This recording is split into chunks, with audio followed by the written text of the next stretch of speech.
Bonjour et bienvenue à vous tous pour cette lecture intuitive par signe pour le mois de septembre 2018. Je vous rappelle que pour les lectures personnalisées, vous avez un lien dans la boîte de dialogue en dessous de cette vidéo qui vous mène directement à une page de mon site internet où vous avez toutes les informations, toute la procédure à suivre pour réserver une lecture personnalisée. Ensuite, je vous informe aussi que j'ai modifié mon concept des vidéos à la location ou à la vente sur Vimeo On Demand, en ce sens qu'elles sont désormais une extension de cette vidéo sur YouTube, de cette lecture intuitive sur YouTube, avec plus de détails, plus de conseils, comment dépasser les obstacles, etc. À la fin de chaque vidéo, vous avez plus de détails à ce sujet.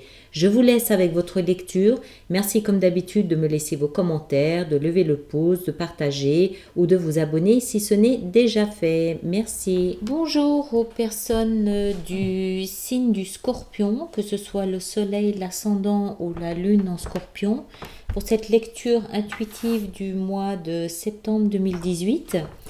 Alors, votre énergie, l'énergie qui vous entoure, l'énergie dans laquelle vous terminez ce mois d'août et vous entrez dans le mois de septembre, et l'énergie de la 8 d'épée. Au niveau de la sphère intellectuelle, mentale, vous avez la 3 de bâton. Dans votre sphère émotionnelle, vous avez 2 arcanes majeurs, le diable et le pape. Votre passé est symbolisé par le roi d'épée. Et votre avenir est, lui, symbolisé par la carte des amoureux. La carte qui était dessous le tas ou l'énergie de base de ce mois de septembre est l'énergie du chariot. Alors, je note simplement que vous avez quand même 4 arcanes majeurs, ce qui est beaucoup. Je pense peut-être même que vous êtes le seul signe des lectures que j'ai faites jusqu'à présent qui en avait 4. Mais en même temps, votre lecture, elle est intense. Elle est puissante, elle est forte, elle est intense, à l'image du signe du Scorpion, n'est-ce pas? Passionné, intense. Alors, je pense que je vais commencer par ça parce que je pense que ça résume assez bien dans l'ensemble le mois que vous avez devant vous. L'énergie du chariot, c'est une énergie qui vous pousse à avancer. Vous avez un équilibre entre la tête et le cœur. Vous avez un équilibre entre les fluides. Vous avez une bonne balance, une balance qui vous permet en fait de mettre toute votre attention, toute votre énergie dans le fait d'évoluer, le fait d'avancer. Il s'agit de ne pas stagner, il s'agit d'avancer et vous avancez bon an, mal an, malgré tout, parce que vous avez réussi à équilibrer les éléments les plus importants de votre vie. Vous avez réussi à équilibrer la tête, le cœur, les fluides et puis les fluides et l'air.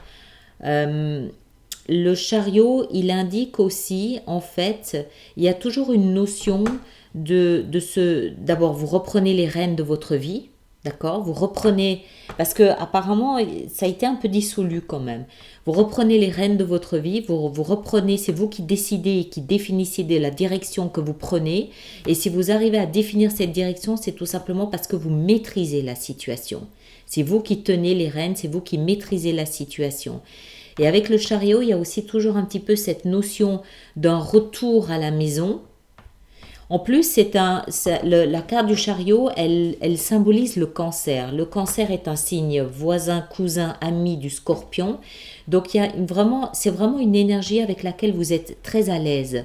Vous sentez que c'est quelque chose que vous devez suivre, contre lequel il ne faut surtout pas se rebiffer. Et puis, il y a cette notion d'un retour à la maison. Alors, retour à la maison, ça symbolise pas la maison. C'est un retour, en fait, dans qui vous êtes. Un retour dans votre identité, dans votre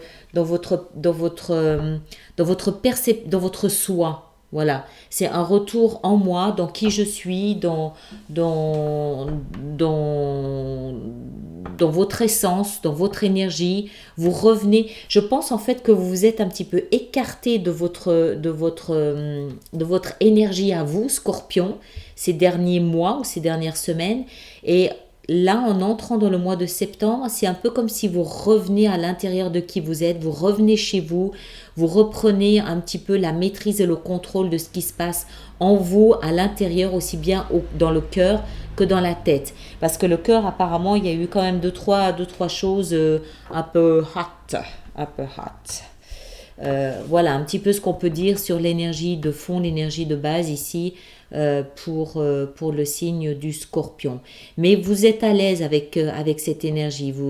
C'est une énergie que vous connaissez, que vous reconnaissez, qui n'est pas agressante pour vous. Au contraire, c'est comme si en fait il y avait un courant d'énergie universelle qui vous invite à rentrer chez vous, à revenir vers vous, à vous, en vous, et vous saisissez cette occasion, vous saisissez ce courant, vous y allez, et vous y allez parce que vous avez réussi à équilibrer, à stabiliser ce qui se passait à l'intérieur de vous.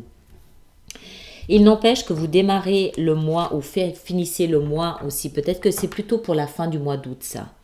J'ai un peu l'impression, parce qu'après ça se passe pas trop mal.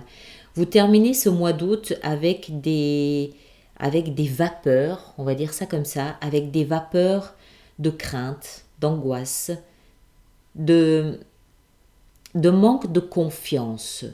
Je pense aussi que c'est peut-être un manque de clarté. Vous ressentez, vous êtes Scorpion, vous êtes dirigé par vos émotions, par vos intuitions, par vos pulsions, par vos passions. Vous savez ce qui se passe, vous ressentez ce qui se passe, mais vous ne voyez pas où ça vous mène. Vous n'avez pas une vue de ce qui se présente devant vous, à vous. Vous sentez quelque chose de très sympathique, de très beau, mais en même temps, vous ne le voyez pas et je pense qu'il peut y avoir des moments où ça vous déstabilise un petit peu, des moments un petit peu comme ça d'angoisse, peut-être que le mot est un peu fort quand même, mais des moments de doute. Voilà, on va dire ça comme ça. Je pense que c'est plus des moments de doute. Et en fait, ce qui vous a amené à ça, c'est le roi d'épée. Le roi d'épée, si vous regardez ce personnage, je ne sais pas si vous le voyez bien là comme ça, il n'est pas très sympathique, d'accord. C'est le genre de personnage qu'on va pas les embêter, on va pas les taquiner. Et je pense que c'est une énergie que vous avez peut-être embrassée en tout début de saison, pour amener un petit peu de clarté, pour amener un petit peu de... Vous avez, je pense, un petit peu débroussaillé votre vie. Je pense que vous avez un peu nettoyé, coupé, tranché, débroussaillé, débarrassé, élagué un petit peu votre vie parce que, encore une fois, je pense que vous ressentez... Je pense que vous ressentez un grand changement qui arrive, que vous ressentez autre chose, vous devez sentir ce courant, mais vous ne le voyez pas. Mais pour permettre à ce courant de s'installer, de prendre place, vous avez peut-être dû nettoyer un petit peu. Et je pense que ce nettoyage s'est fait essentiellement au niveau de votre vie émotionnelle, sentimentale, voire sexuelle, parce que, mais pas uniquement, ça peut aussi peut-être être une addiction à une communauté, à une fratrie, une forme de manipulation, une forme d'enchaînement, d'enrôlement.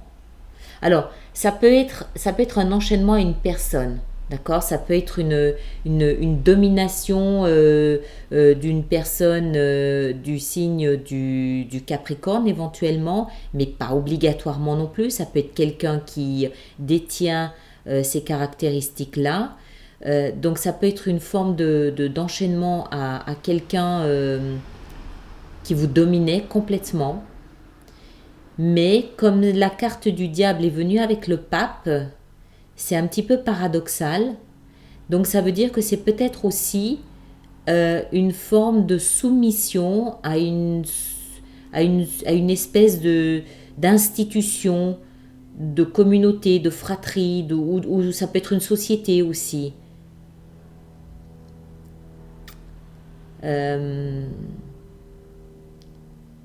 Je ne pense pas que ça puisse être autre chose. On va en rajouter une, on va voir ce que ça peut donner. Moi, je vois plus, le pape, lui, peut représenter, je crois que c'est le signe du taureau. Je ne voudrais pas dire de bêtises, mais je pense que ça peut être le signe du taureau. Mais encore une fois, j'aime pas trop m'arrêter à ces signes parce que ça veut rien dire. Comme c'est une lecture générale, ça peut être n'importe qui en fait. Mais je vois plus ça comme vraiment un enchaînement. Enfin, un enchaînement, le mot est violent, mais une soumission à quelqu'un, à une personne. Et je pense que vous avez dû passer un petit peu de temps à nettoyer ça parce que dans votre avenir, vous avez la carte des amoureux. Et je pense que en fait, c'est ce à quoi vous pensez, c'est ce que vous ressentez. Vous ressentez qu'il y a autre chose en termes de relation, vous sentez qu'il y a autre chose en termes d'amour, de communion, de respect, de réciprocité. Là, il n'y a pas de réciprocité. D'accord? Vous êtes totalement soumis, complètement et totalement soumis. Ici, c'est réciproque, mais c'est dans votre avenir. Je pense que pour arriver à ça, ce que vous ressentez, c'est qu'il a vraiment fallu faire table rase, couper des liens, couper des têtes, mettre de l'ordre un petit peu dans votre vie. Et encore une fois, ce qui vient à vous, c'est quelque chose que vous sentez, c'est quelque chose que vous attendez, c'est quelque chose que vous voyez, c'est quelque chose dans lequel vous avez investi. Peut-être que vous commencez à avoir déjà 2-3 tout petits succès dans cette direction. Peut-être que vous venez de rencontrer quelqu'un et qu'il vous aura fallu d'abord nettoyer avant de pouvoir envisager de commencer quelque chose de nouveau. Je vois ça vraiment plutôt du côté émotionnel parce que c'est vraiment ici dans la zone émotionnelle que se passe la plus grande partie de votre activité. Ce sont 2 arcanes majeures, c'est pas anodin. Le futur, c'est également une arcane majeure, donc c'est probablement lié. Donc pour moi, c'est vraiment au niveau de votre sphère émotionnelle, sentimentale que vous avez dû un petit peu nettoyer, un petit peu couper. Mais je vous sens, alors, c'est soit vous l'avez fait, soit vous êtes en train de le faire, soit vous allez le faire. Mais à mon avis, vous l'avez fait. Et là, vous êtes vraiment dans cette attente de ce que vous ressentez ici. Vous savez ce que vous attendez, vous savez ce qui se présente, vous le sentez là, les amoureux.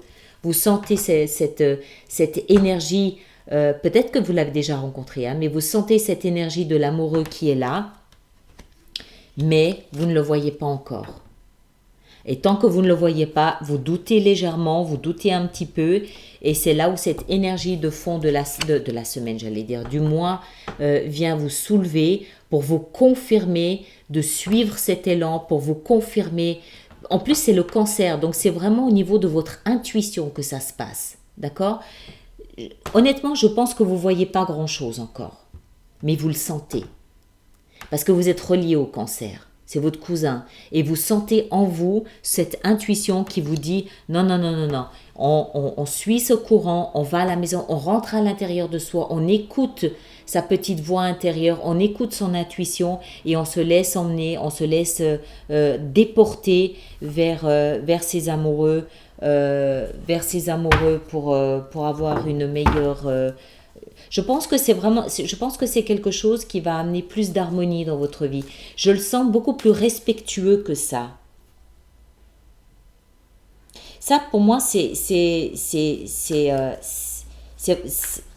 un peu lugubre quand même. Hein. C'est puissant. Hein. On va en mettre... Ah bah voilà. Ah bah voilà. La 3 d'épée. Alors, je redis ce que je vous disais, un enchaînement, une soumission, une soumission totale à une personne.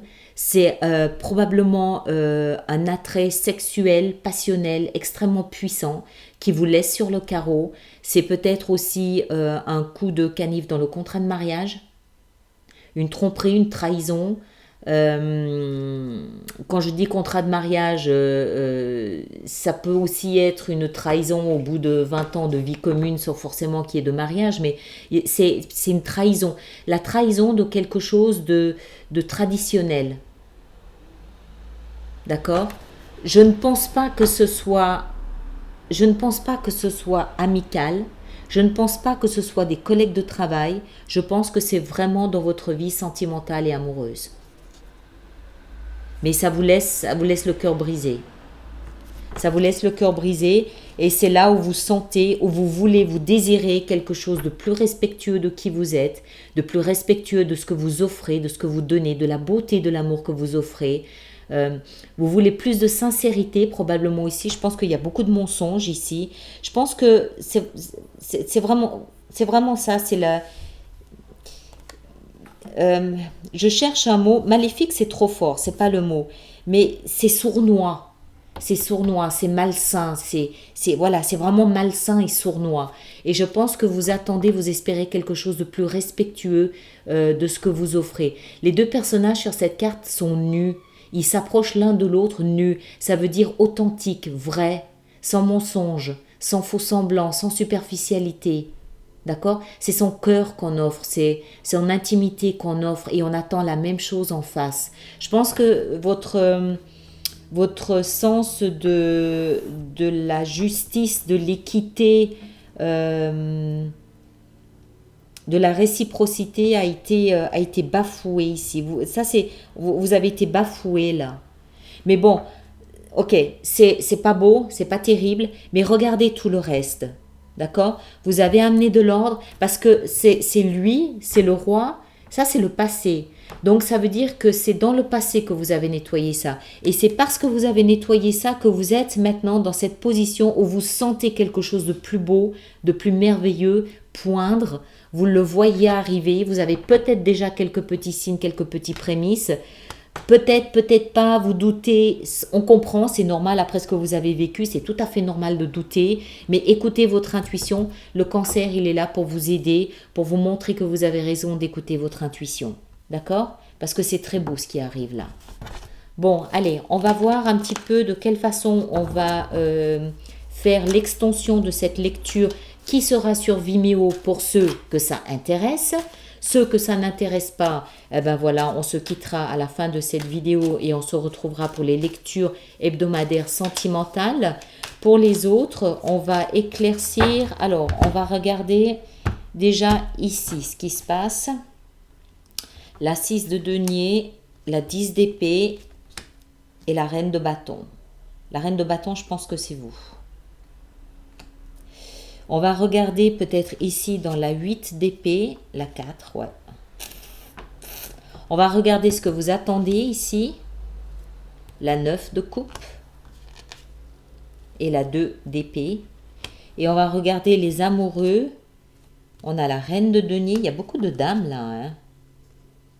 La reine de denier, la 7 d'épée, tiens donc, et la 2 de denier. Encore une. La 3 de coupe. D'accord. Ok. Voilà. Donc ça, ce sont les choses que sur le chariot, le roi d'épée. Il y a beaucoup d'épées, hein, n'empêche. Voilà. Donc ça, ce sont les choses qu'on va regarder dans l'extension qui sera chargée sur Vimeo. Voilà. Merci beaucoup. Passez un très beau mois de septembre. À bientôt.